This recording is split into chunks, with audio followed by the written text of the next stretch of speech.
নীলামবাজার প্রাথমিক স্বাস্থ্য কেন্দ্রের শৌচালয়ে উদ্ধার এক যুবকের মৃতদেহ।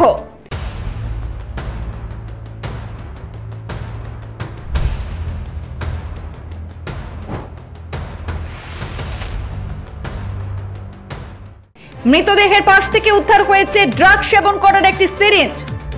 ড্রাগসের ওভারডোজে যুবকের মৃত্যু হয়েছে বলে ধারণা স্থানীয়দের।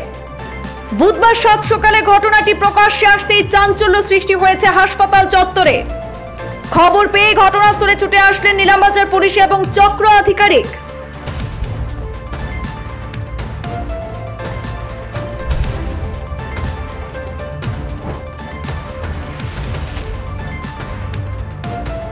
একটি চাঞ্চল্যকর ঘটনা নীলামবাজার থেকে। নীলামবাজার প্রাথমিক স্বাস্থ্য কেন্দ্রে আজ শৌচালয় থেকে এক যুবকের মৃতদেহ উদ্ধার।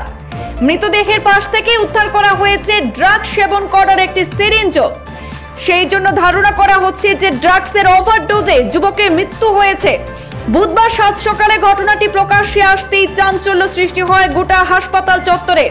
খবর পেয়ে ঘটনাস্থলে ছুটে আসেন নীলামবাজার পুলিশ এবং চক্র আধিকারিক এবং গোটা ঘটনার তদন্ত শুরু হয়। ঘটনার বিবরণে জানা গেছে, বুধবার সকালে নীলামবাজার প্রাথমিক স্বাস্থ্য কেন্দ্রের প্রসূতি বিভাগের শৌচালয়ে এক তরতাজা যুবকের মরদেহ দেখতে পান হাসপাতালের সাফাই কর্মীরা। সাথে সাথে খবর দেওয়া হয় হাসপাতালের এসডিএমও ডক্টর মনোজ কাতারকে। মৃতদেহ উদ্ধারে খবর চাউর হতেই এলাকা জুড়ে তীব্র চাঞ্চল্য দেখা দেয়। তাৎক্ষণিকভাবে হাসপাতালে প্রসূতি ওয়ার্ডে বন্ধ করে খবর দেওয়া হয় নীলামবাজার পুলিশকে। এসআই ধনসরং বসুমাতারি বিশাল পুলিশ বাহিনী নিয়ে ঘটনাস্থলে উপস্থিত হয়ে তদন্ত শুরু করেন। মৃত যুবক নীলামবাজার থানা এলাকার ফারুম পাশা এলাকার বাসিন্দা সোনু উদ্দিন বলে জানা গেছে।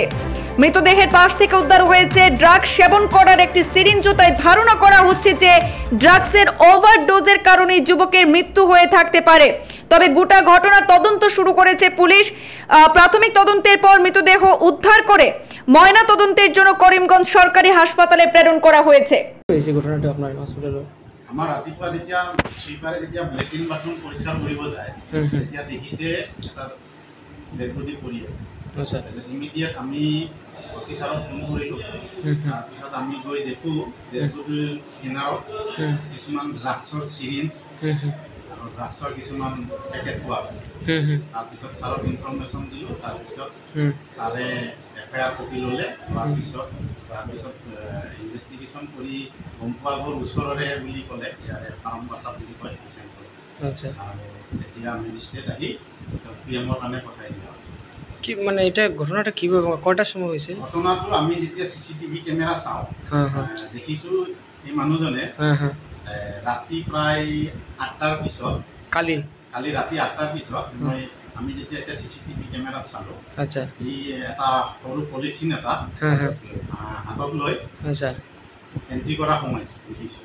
আচ্ছা, কিন্তু তাৰ এক্সিটটো দেখা নাই। আচ্ছা, মানে 8:12 নে 13 এণ্ট্ৰিটো দেখিছোঁ। সোমোৱা দেখিছোঁ এটা পলিথিন আছে, পলিথিনত হাতত লৈ তেওঁ এণ্ট্ৰি কৰা দেখিছোঁ। গৈ তাৰপিছত যিহেতু আমাৰ এইফালে ডেলিভাৰী ৰুম আছে, তাৰ ভিতৰত চিচিটিভি কেমেৰা নাই। আচ্ছা, তাৰপিছতো তাক এক্সিট আমি দেখা নাই, কাৰণ কালি প্ৰব্লেম হ'ল কি কালি আমাৰ কোনো ডেলিভাৰী হোৱা নাই।